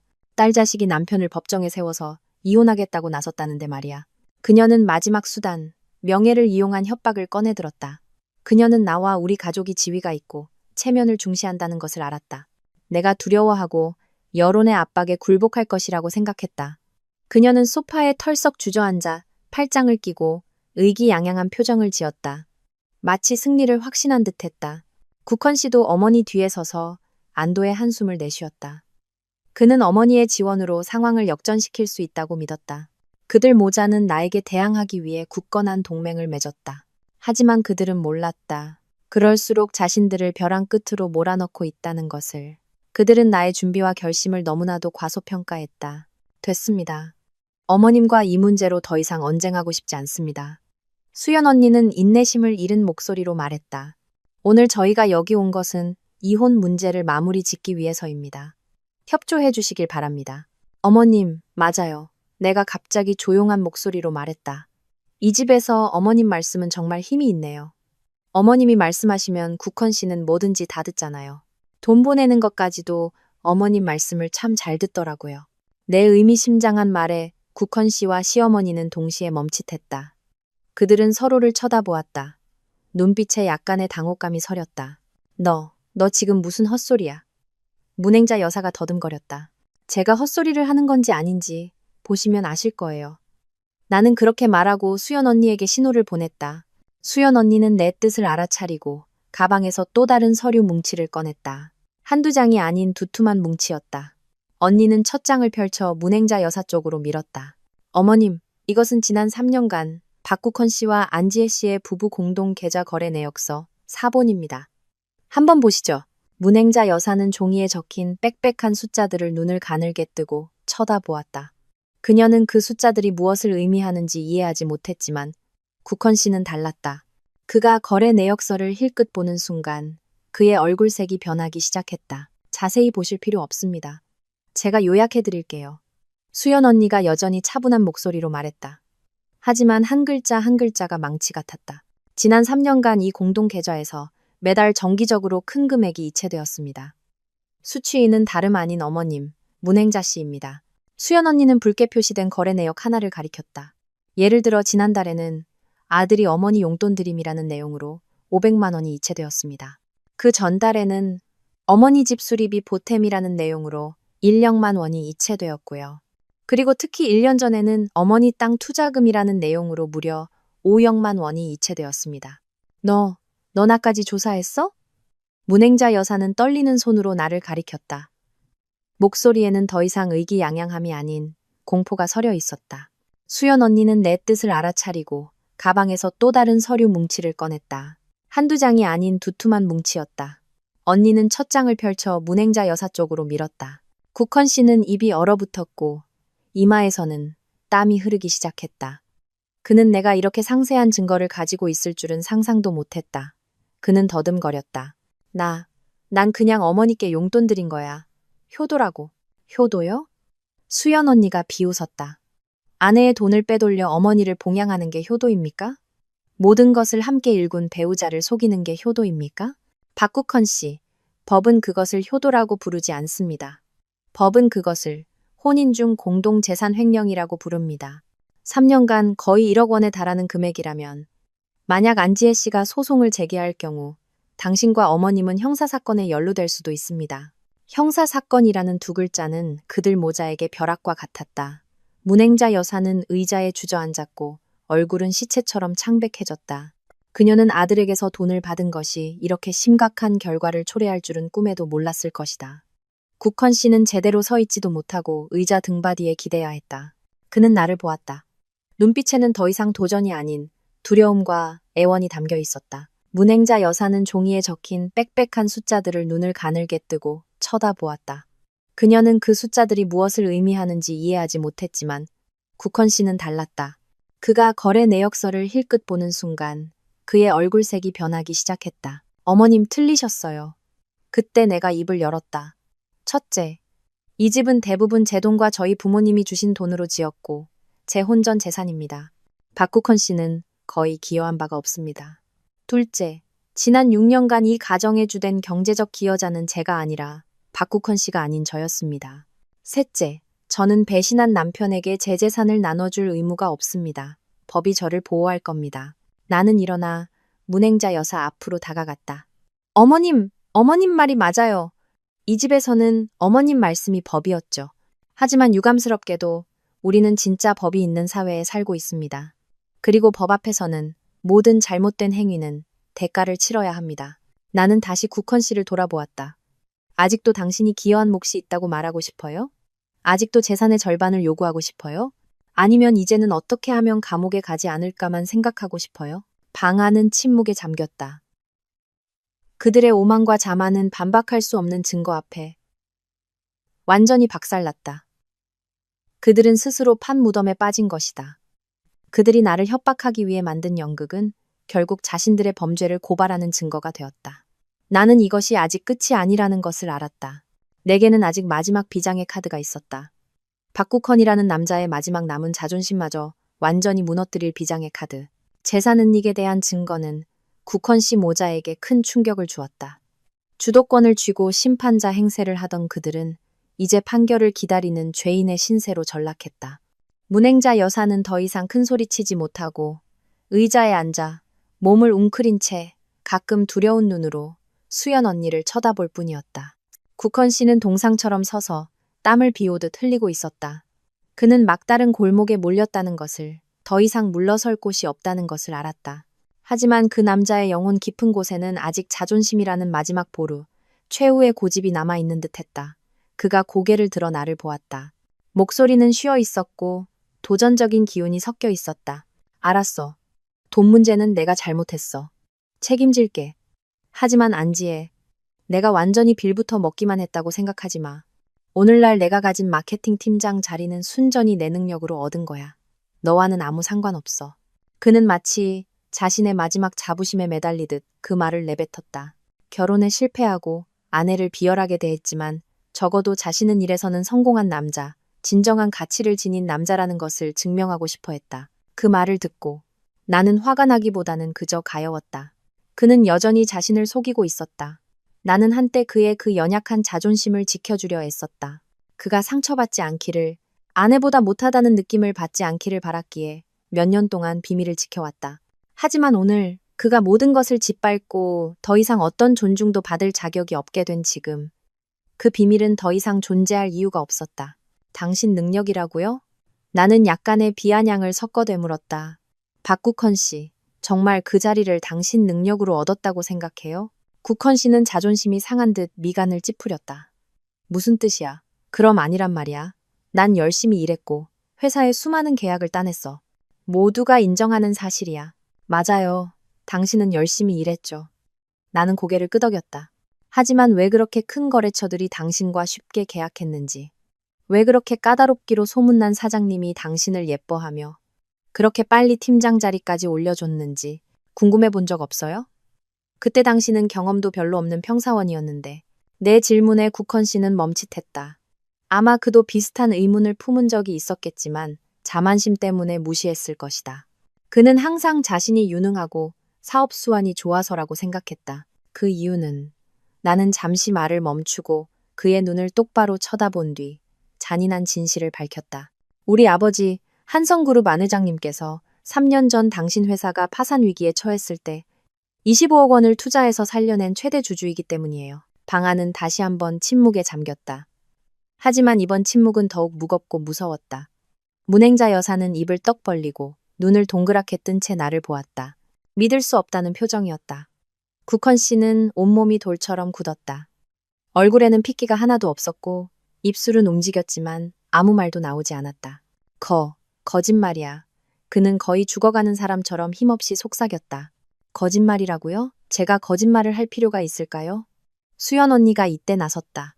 언니는 서류 뭉치에서 한성그룹의 붉은 직인이 찍힌 투자 계약서와 아버지의 서명이 담긴 서류를 꺼냈다. 박국헌 씨, 확인해 보시죠. 3년 전 당신이 일하던 미디어 회사는 심각한 재정 위기로 해체 위기에 놓여 있었습니다. 그때 안 회장님께서 사위가 실직하는 것을 원치 않으시고 당신의 체면을 지켜주기 위해 조용히 도움의 손길을 내미셨습니다. 거액을 투자하셨을 뿐만 아니라 회사 경영진에게 당신이 성장할 수 있도록 최상의 조건을 마련해달라고 요구하셨죠. 당신의 팀장 자리는 과장 좀 보태서 말하자면 당신 장인어른 이 돈으로 사준 겁니다. 적나라한 진실이 더없이 잔인하게 드러났다. 집뿐만 아니라 국헌 씨의 경력, 그의 가장 큰 자부심마저도 우리 가족의 은혜 위에 세워진 것이었다. 그는 자수성가한 성공한 남자가 아니었다. 그는 그저 아내의 거대한 그늘 아래서 혜택을 보는 좋은 남자에 불과했다. 그가 전혀 몰랐거나 혹은 애써 외면했던 진실. 국헌 씨는 비틀거리며 몇 걸음 물러섰다. 그는 테이블 모서리에 부딪혀 거의 넘어질 뻔했다. 그는 나를 보았다. 눈빛에는 더 이상 도전이나 애원이 아닌 무서운 공허함이 담겨 있었다. 그가 애써 쌓아 올린 모든 것, 유능하고 성공한 남자, 가장이라는 이미지가 단 하루아침에 산산조각 났다. 그가 항상 지키려 했던 남자의 자존심은 이제 내가 가루로 만들어버렸다. 그에게는 아무것도 남지 않았다. 사랑도, 경력도, 자존심도. 그는 그저 텅 빈 껍데기, 자신이 만든 연극 속에서 비참하게 실패한 패배자일 뿐이었다. 왜 한 번도 말해주지 않았어? 그는 목소리가 갈라진 채 속삭였다. 한때는 당신을 사랑했으니까요. 나도 목이 메인 채 대답했다. 당신의 자존심을 지켜주고 싶었으니까. 하지만 당신, 그리고 당신 어머니가 직접 모든 것을 부숴버렸어요. 나는 그의 비참한 모습을 더 이상 보고 싶지 않았다. 나는 돌아섰다. 눈물이 조용히 흘러내렸다. 이 싸움에서 나는 이겼지만 그것은 눈물과 씁쓸함으로 얼룩진 승리였다. 마지막 진실의 폭로는 국헌 씨의 남은 저항 의지를 완전히 꺾어버리는 치명타가 되었다. 그는 바닥에 주저앉아 두 손으로 머리를 감쌌다. 어깨가 심하게 떨렸다. 소리내어 울지는 않았지만 굴욕과 절망의 눈물이 속으로 흐르고 있음을 알 수 있었다. 항상 강한 척, 집안의 기둥인 척했던 남자가 이제는 어린아이처럼 무너져 내리고 있었다. 문행자 여사도 처음의 충격 이후 더 이상 아무 말도 하지 못했다. 그녀는 의자에 몸을 웅크린 채 아들을 안타깝게 바라보았다. 그 눈빛에는 동정심과 함께 두려움도 섞여 있었다. 아마 이제야 자신들이 건드려서는 안 될 사람을 건드렸다는 것을 깨달았을 것이다. 그들은 나를, 그리고 우리 가족의 힘과 영향력을 너무나도 과소평가했다. 그들은 처음부터 이길 수 없는 게임에 스스로 뛰어든 것이다. 방 안은 다시 침묵에 잠겼다. 국헌 씨의 흐느낌만이 들릴 뿐이었다. 나와 수연 언니는 아무 말 없이 서 있었다. 그가 자신의 붕괴와 마주할 시간을 주었다. 한참 후 겨우 평정을 되찾은 듯 국헌 씨가 고개를 들었다. 그는 나를 보지 않고 허공을 응시했다. 목소리는 생기 없이 쉬어 있었다. 서명, 할게. 그 두 단어는 마치 마지막 남은 힘을 다 짜낸 듯 힘겹게 나왔다. 수연 언니는 아무 말 없이 이혼 합의서와 펜을 그에게 밀어주었다. 국헌 씨는 비틀거리며 일어나 테이블로 다가갔다. 그는 떨리는 손으로 펜을 쥐었다. 서류를 한참 동안 바라보다가 망설임 없이 자신의 이름을 서명했다. 평소에 힘있고 자신감 넘치는 필체와는 달리 삐뚤빼뚤하고 엉망인 서명이었다. 서명을 마친 그는 서류를 내 쪽으로 밀고 말없이 계단 쪽으로 몸을 돌렸다. 그는 더 이상 아무 말도 하지 않았다. 사과도 매달림도 없었다. 아마 더 이상 말할 면목도 없었을 것이다. 아들이 떠나는 것을 본 문행자 여사도 황급히 일어나 그를 따라갔다. 떠나기 전 그녀는 나를 돌아보았다. 증오와 두려움, 그리고 약간의 후회가 섞인 복잡한 시선이었다. 하지만 모든 것은 너무 늦었다. 잠깐만요. 내가 그들을 불러 세웠다. 국헌 씨와 시어머니는 계단 앞에서 멈춰섰다. 나는 테이블로 다가가 우리 두 사람의 서명이 모두 담긴 이혼 합의서 한 부를 집었다. 이건 당신 거예요, 박국헌 씨. 나는 그에게 서류를 건넸다. 합의서에 따라 당신과 당신 어머니는 24시간 내에 개인 짐을 챙겨 이 집에서 나가야 해요. 24시간 후에는 모든 자물쇠를 교체할 겁니다. 집에 남은 모든 물건은 버리는 것으로 간주할 거고요. 국헌 씨는 아무 말 없이 내 손에서 서류를 받아들었다. 그리고 하나 더. 나는 그의 눈을 똑바로 쳐다보았다. 당신에게 살 길 하나는 주죠. 재산 은닉 혐의로 당신을 고소하지 않을 거고 당신 회사의 팀장 자리의 진실에 대해서도 말하지 않을 거예요. 지난 6년간의 결혼 생활에 대한 내 마지막 정의라고 생각해요. 단, 조건이 있어요. 무슨 조건? 국헌 씨가 속삭이듯 물었다. 앞으로 당신과 당신 가족, 다시는 내 앞에 나타나지 마세요. 내 인생을 방해하지도 말고요. 그렇지 않으면 이 모든 증거들은 내 변호사, 서류 가방 안에만 있지는 않을 겁니다. 내 말은 경고이자 그에게는 구원이었다. 나는 그를 막다른 길로 몰고 싶지 않았다. 그저 모든 것을 단호하게 끝내고 싶었을 뿐이다. 국헌 씨는 무겁게 고개를 끄덕였다. 알았어. 그렇게 말하고 그와 그의 어머니는 힘없이 위층으로 올라갔다. 나는 그들의 뒷모습을 바라보았다. 텅 빈 감정이 밀려왔다. 싸움은 끝났고 나는 이겼다. 그런데 왜 조금도 기쁘지 않을까? 수연 언니가 다가와 내 어깨에 손을 얹었다. 괜찮아질 거야, 지혜야. 너 정말 용감했어. 나는 언니를 보며 억지로 미소를 지었다. 고마워요, 언니. 언니가 없었으면 정말 어떻게 해야 할지 몰랐을 거예요. 친구 사이에 뭘. 자, 이제 여기선 할 일 다 끝났어. 난 먼저 갈게. 너도 좀 쉬어. 나머지는 시간이 해결해 줄 거야. 수연 언니는 그렇게 말하고 가방을 챙겨 떠났다. 넓은 집에는 이제 나 혼자 남았다. 나는 소파에 주저앉았다. 몸과 마음이 모두 지쳐 있었다. 모든 일이 너무나 빠르고 정신없이 마치 폭풍이 휩쓸고 간 것 같았다. 내가 옳은 일을 한 걸까? 나는 스스로에게 물었다. 어쩌면 내가 너무 잔인했을지도 모른다. 하지만 이내 임혜진에게 프러포즈하던 국헌 씨의 모습, 나를 욕하던 시어머니의 모습, 내 재산을 빼앗으려던 그들 모자의 계획이 떠올랐다. 아니, 나는 틀리지 않았다. 나는 그저 나를 지켰을 뿐, 내게 속한 것을 되찾았을 뿐이다. 그들이 스스로 바람을 심었으니 폭풍을 거두는 것은 당연했다. 나는 한참 동안 앉아있다가 일어나 집안을 둘러보았다. 이 집은 한때 나의 자부심이자 보금자리였다. 이제는 고통스러운 기억으로 가득 찬 차가운 공간일 뿐이었다. 나 역시 이곳에 오래 머물지 않을 것이라는 것을 알았다. 떠나야 했다. 새로운 시작, 낡은 상처를 떠올리게 하지 않는 곳이 필요했다. 마지막 판결은 법원이 아닌 그들 자신의 행동에 의해 내려졌다. 그리고 그 판결은 그들뿐만 아니라 이미 죽어버린 우리의 결혼 생활에게도 내려진 것이었다. 위층 침실문이 쾅 닫히고 문행자 여사의 울음소리와 국헌 씨의 패배한 뒷모습이 사라지자 넓은 집은 등골이 오싹할 정도로 무거운 침묵에 잠겼다.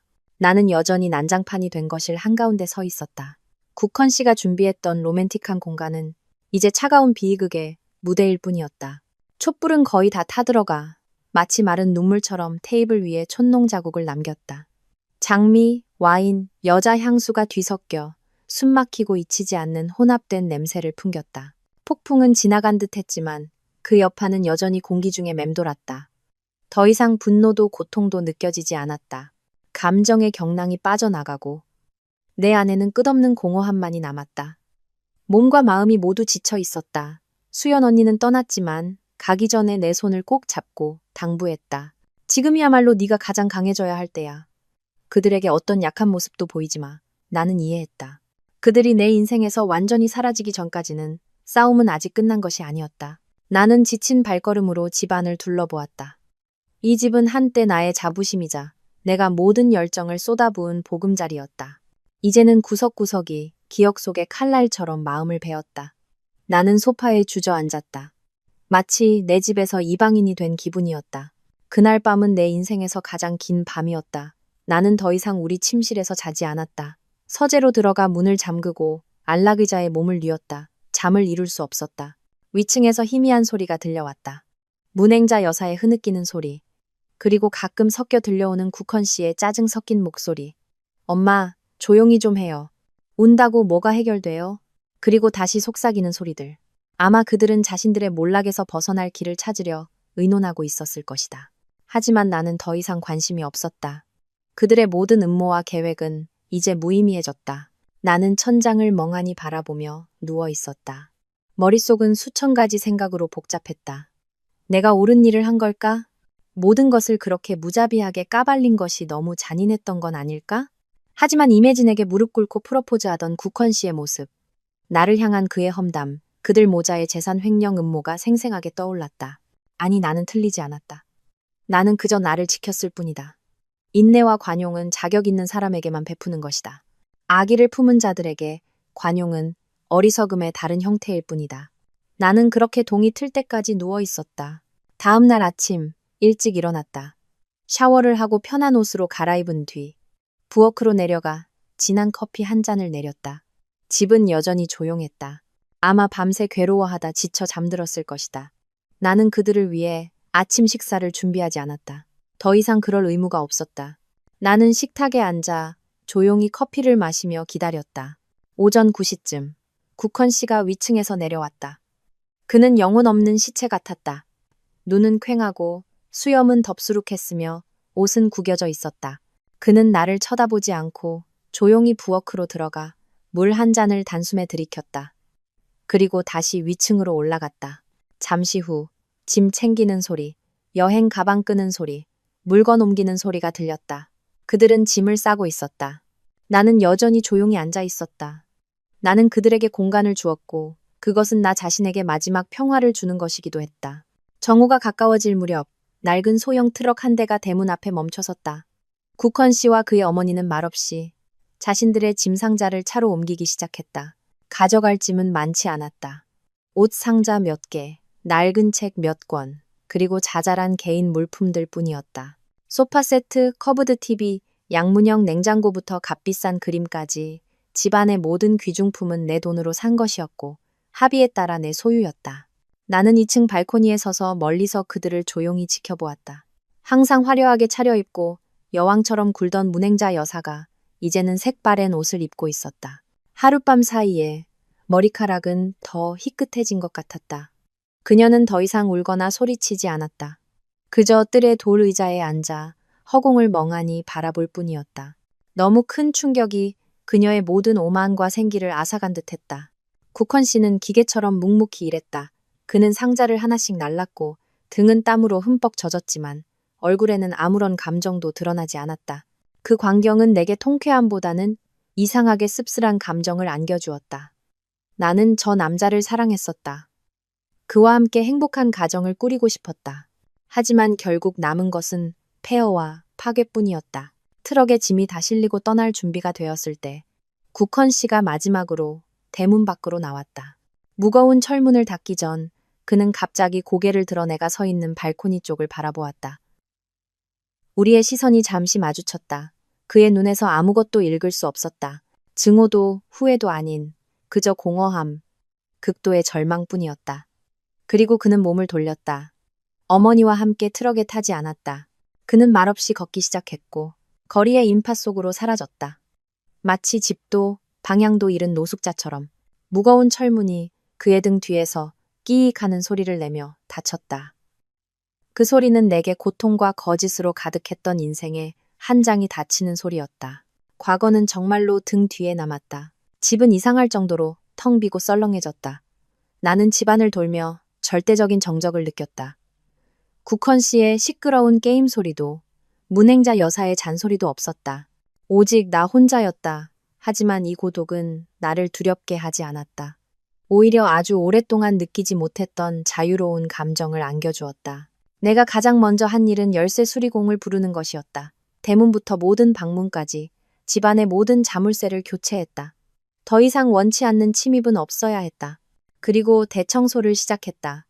모든 창문을 활짝 열어 햇빛과 바람이 들어오게 해 답답하고 억눌린 공기를 몰아냈다. 국헌 씨와 그의 어머니가 쓰던 방을 정리하고 남은 모든 것을 버렸다. 찢어진 양말 한 짝, 쓰다 남은 약병, 낡은 신문. 나는 모든 것을 미련 없이 큰 쓰레기 봉투에 담았다. 마지막으로 침대 머리맡에 걸린 큰 결혼사진 앞에 섰다. 사진 속의 나와 국헌 씨는 아주 환하게 웃고 있었다. 행복했던 초기의 미소. 나는 한때 그 미소를 아주 사랑했지만 지금 다시 보니 너무나 거짓되어 보였다. 나는 조용히 사진을 내렸다. 깨트리거나 찢지 않았다. 그저 낡은 상자에 넣어 창고 깊숙이 밀어 넣었다. 과거는 간직되어야 한다. 그리워하기 위해서가 아니라 다시는 같은 실수를 반복하지 않기 위해 스스로를 상기시키기 위해서. 그 후 며칠 동안 나는 나만의 삶을 살았다. 부모님께 전화해 모든 것이 괜찮다고 말씀드렸다. 아버지는 한참 동안 침묵하시다가 전화기 너머로 한숨을 쉬셨다. 이제 집으로 돌아오너라, 딸아. 아빠 엄마는 항상 여기서 널 기다리고 있단다. 아버지의 목소리는 안타까움으로 가득했지만 한없이 다정했다. 가족이 항상 가장 평온한 안식처라는 것을 알았지만 나는 바로 돌아가지 않았다. 스스로 마주하고 상처를 치유할 시간이 필요했다. 나는 나 자신을 위한 시간을 갖기 시작했다. 지난 6년간 놓쳤던 것들을 했다. 스파에 가고 요가 수업에 등록했다. 예전에 시간이 없어 읽지 못했던 책들을 읽었다. 결혼 생활 때문에 거의 연락이 끊겼던 옛 친구들과 만나 커피를 마셨다. 다시 만난 친구들은 내 이야기에 모두 경악했지만 이내 따뜻한 포옹과 진심 어린 격려를 해주었다. 세상에, 드디어 벗어났구나. 정말 축하해, 지혜야. 나 자신이 되는 느낌. 누구의 눈치도 보지 않고 마음껏 웃고 떠드는 느낌. 정말 너무나도 멋졌다. 나는 점차 나의 진짜 모습, 쾌활하고 독립적이며 삶을 사랑하는 안지혜를 되찾았다. 어느 날 오후 조용한 카페에서 책을 읽고 있는데 수연 언니에게서 전화가 왔다. 지혜야, 박국헌 그 자식 소식 있는데 들을래? 무슨 일인데요? 언니? 나는 완전히 평온한 목소리로 물었다. 걔네 회사에서 결국 내 아버지가 최대 주주라는 걸 알게 됐나 봐. 거기다 개스캔들까지 터졌으니 사장이 직접 내 아버지께 전화해서 사과하고 사실 확인을 했대. 결과는? 해고당했어. 사유는 직업윤리 위반으로 회사 이미지에 심각한 손상을 입혔다는 거고. 그래요? 나는 전혀 기쁘거나 통쾌하지 않았다. 그저 막연한 씁쓸함만 느껴졌다. 그는 스스로 자신의 미래를 망친 것이다. 듣자 하니 지금 여기저기 일자리 구하러 다니는데 그런 소문이 다 퍼져서 아무 데서도 안 받아준대. 걔랑 걔 엄마 지금 서울 외곽의 허름한 단칸방에서 월세로 산다더라. 시어머니는 그 충격으로 병이 나서 맨날 누워만 있대. 사는 게 쉽지 않을 거야. 그 말을 듣고도 나는 어떤 감정을 느껴야 할지 몰랐다. 원망은 사라지고 멀리서 느끼는 연민만이 남았다. 뿌린 대로 거두는 것. 그것이 누구도 피할 수 없는 인생의 법칙이었다. 나는 이 집을 팔기로 결정했다. 나 혼자 살기에는 너무 컸고 무엇보다 슬픈 기억이 너무 많았다. 낡은 상처를 떠올리게 하지 않는 곳에서 완전히 새로운 시작을 하고 싶었다. 나는 집을 판 돈과 저축을 합쳐 서울이 한눈에 내려다 보이는 도심의 아름다운 펜트하우스를 샀다. 모든 인테리어를 직접 다시 디자인했고 나만의 개성이 담긴 현대적이고 세련된 공간으로 만들었다. 어느 날 저녁 새 집으로 이사한 후 나는 시원한 바람이 부는 발코니에 서서 레드와인 한 잔을 들고 반짝이는 도시의 야경을 감상했다. 평온함과 자유로움이 가슴 가득 차올랐다. 아버지에게서 전화가 왔다. 딸아, 이번 주말에 시간 있니? 집에 와서 아빠 엄마랑 밥 먹자. 아빠 친구인 이 사장님이랑 그 아들도 올 거야. 이름이 이민준인데 프랑스에서 유학하고 막 돌아온 아주 유능한 젊은 건축가란다. 아빠는 너희 둘이 한번 만나보면 일적으로 협력할 수도 있을 것 같아서. 나는 미소 지었다. 아버지의 의도를 알았다. 그는 항상 내 행복을 걱정하신다. 예전 같았으면 거절했겠지만 지금은 달랐다. 네, 아빠, 주말에 갈게요. 과거의 문은 닫혔다. 새로운 기회와 새로운 사람들로 가득 찬 새로운 문이 열리고 있었다. 미래가 어떻게 될지는 모르지만 나는 모든 것을 받아들일 준비가 되어 있다는 것을 알았다. 6개월이라는 시간은 눈 깜짝할 사이에 지나갔다. 서울의 추운 겨울이 물러가고 따스한 봄 햇살이 비추기 시작했다. 내 삶도 계절처럼 완전히 변했다. 과거의 어둡고 무거운 껍질을 벗어 던지고 화사하고 생기 넘치는 새 옷을 입었다. 도심의 최고층 펜트하우스는 나의 진정한 보금자리가 되었다. 내가 꿈꾸던 평온한 안식처. 매일 아침 일어나면 가장 먼저 커튼을 걷고 아침 햇살이 방 안 가득 들어오게 했다. 높은 곳에서 서서히 깨어나는 도시를 내려다보며 내 삶의 주인이 된 기분. 내가 직접 만든 공간에서 자유로운 공기를 마시는 기분은 실로 달콤했다. 더 이상 내 집에서 외롭지 않았다. 오히려 혼자 있는 순간을 즐기며 내면의 가장 깊은 목소리에 귀 기울였다. 침묵은 더 이상 무서운 공허함이 아니라 흥미진진한 새 삶을 위한 부드러운 배경음악이었다. 독이 든 결혼 생활을 단호하게 끝낸 후 나는 이전 회사로 돌아가지 않기로 결정했다. 완전한 새 출발이 필요했다. 어떤 틀이나 정해진 길에 얽매이지 않고 자유롭게 날갯짓할 수 있는 곳. 나는 지난 몇 년간 쌓아온 모든 열정과 경험, 그리고 인맥을 쏟아부어 나만의 건축 디자인 스튜디오를 설립했다. 이름은 지혜 건축 디자인. 이미 인정받은 재능과 약간의 행운 덕분에 내 스튜디오는 업계에서 빠르게 주목받았다. 큰 계약과 도전적인 프로젝트들이 연이어 찾아왔다. 누구의 소개나 체면 때문이 아니라 순전히 내가 쌓아온 능력과 명성 덕분이었다. 나는 이전보다 훨씬 더 바빠졌다. 설계도면 앞에서 밤을 새우는 것이 다시 일상이 되었지만 그것은 열정과 흥분으로 가득 찬 바쁨이었다. 프로젝트 하나가 끝날 때마다 고객의 칭찬 한마디 한마디가 내가 거의 잃을 뻔했던 자신감과 자존감을 쌓아 올리는 단단한 벽돌이 되었다. 나는 일에 대한 사랑, 어떤 계산이나 무의미한 희생으로 더럽혀지지 않은 순수한 사랑을 되찾았다. 아버지의 절친한 친구인 이 사장님의 아들, 이민준 씨와의 만남은 내 삶에 예상치 못한 신선한 바람을 불어넣었다. 처음에는 부모님을 기쁘게 해드리기 위해 저녁 식사 자리에 나갔을 뿐 어떤 기대도 하지 않았다. 한 번 실패한 결혼 생활 후 내 마음이 다시 설렐 수 있을 거라고는 생각하지 않았다. 하지만 민준 씨는 내 생각을 바꾸게 했다. 그는 국헌 씨와 달랐다. 번지르르한 외모나 화려한 말솜씨는 없었다. 그에게서는 경험 많고 깊이 있는 남자의 차분함이 느껴졌다.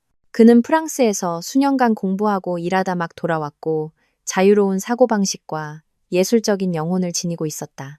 그날 만남에서 우리는 사교적인 잡담이 아니라 건축, 예술, 세계의 유명한 건축물에 대해 아주 오랫동안 이야기했다. 우리는 디자인 철학과 삶에 대한 가치관에서 놀라울 정도로 잘 통했다. 우리 둘 다 미니멀하고 세련된 것을 좋아했고 겉모습의 화려함보다 진정한 가치를 소중히 여겼다. 그 대화는 우리를 자연스럽게 가깝게 만들었다. 우리는 데이트를 시작했다. 촛불 아래의 로맨틱한 데이트가 아니라 서울의 골목골목을 누비며 오래된 건축물을 찾아다니거나 북카페에 나란히 앉아 새로운 디자인 아이디어에 대해 토론하는 시기였다. 민준 씨는 나의 친구이자 마음이 통하는 동료가 되었다. 그는 결코 내 과거에 대해 묻지 않았고 내가 이혼한 이유에 대해 한 번도 궁금해하지 않았다. 그는 그저 내가 이야기를 필요로 할 때 조용히 곁에서 들어주었고 진심 어린 조언을 해주었으며 항상 내 모든 결정을 존중해 주었다. 그의 섬세함과 따뜻함은 내 마음속의 얼음을 서서히 녹였다. 그는 이 세상에는 여전히 괜찮은 남자들, 여자의 영혼과 지성, 그 자체를 사랑하는 남자들이 있다는 것을 보여주었다. 가끔 공통의 친구들을 통해 나는 우연히 국헌 씨에 대한 단편적인 소식을 듣곤 했다. 나와 헤어진 후 그의 삶은 실패와 막다른 골목의 소용돌이에 빠져 있었다.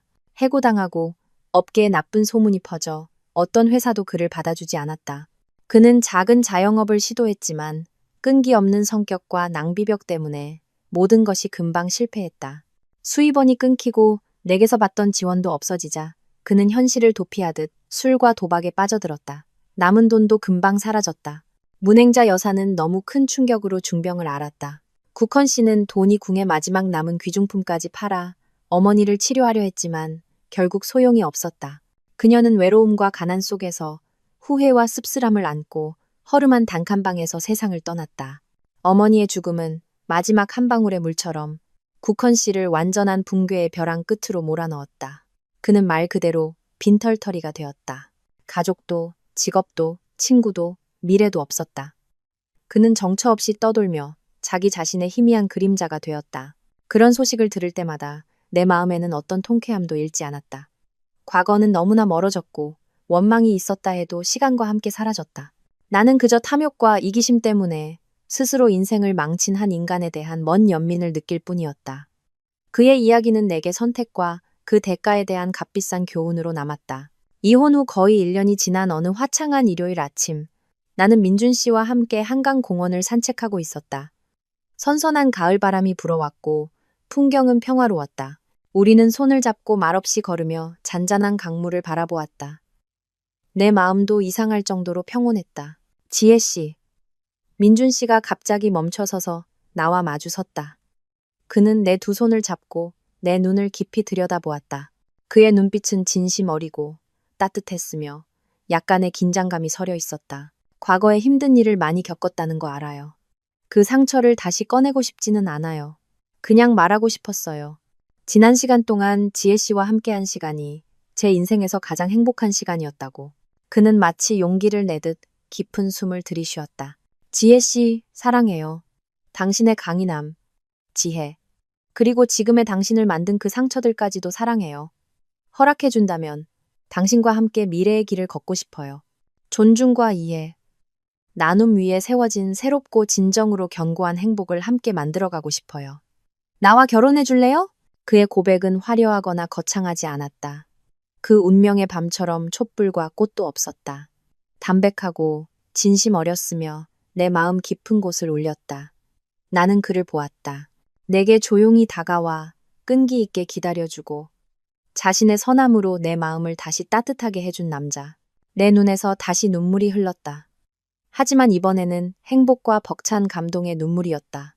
나는 아무 말 없이 대답을 대신해 조용히 고개를 끄덕였다. 민준 씨는 아침 햇살처럼 환하게 미소 지으며 내 영혼에 남은 모든 어둠을 몰아냈다. 그는 내 뺨에 눈물을 부드럽게 닦아주고는 몸을 숙여 내 입술에 다정한 키스를 했다. 소유욕이나 욕망이 아닌 오직 소중함과 사랑만이 담긴 키스였다. 우리는 다시 함께 걷기 시작했다. 하지만 이제 앞길은 더 이상 외롭지 않았다. 내 이야기는 아마 여기서 끝날 것이다. 왕자와 공주가 나오는 완벽한 동화는 아닐지도 모른다. 그저 폭풍우를 지나고 배신의 쓴맛을 맛본 평범한 한 여자의 이야기일 뿐이다. 하지만 나는 과거가 나를 삼키도록 내버려두지 않았다. 나는 일어섰고 복수를 위해서만이 아니라 살아갈 권리, 행복할 권리를 되찾기 위해 싸웠다. 나는 행복이 누군가에게서 주어지는 것이 아니라 나 자신이 용감하게 만들어내는 것이라는 것을 배웠다. 그리고 진정한 사랑은 우리가 먼저 자기 자신을 사랑하고 존중할 때 찾아온다는 것도. 앞을 바라보니 희망으로 가득 찬 새로운 새벽이 밝아오고 있었다. 그리고 나는 이제부터 내 인생은 진정으로 가치 있는 남자 곁에서 평온하고 행복한 날들로만 채워질 것이라는 것을 알았다.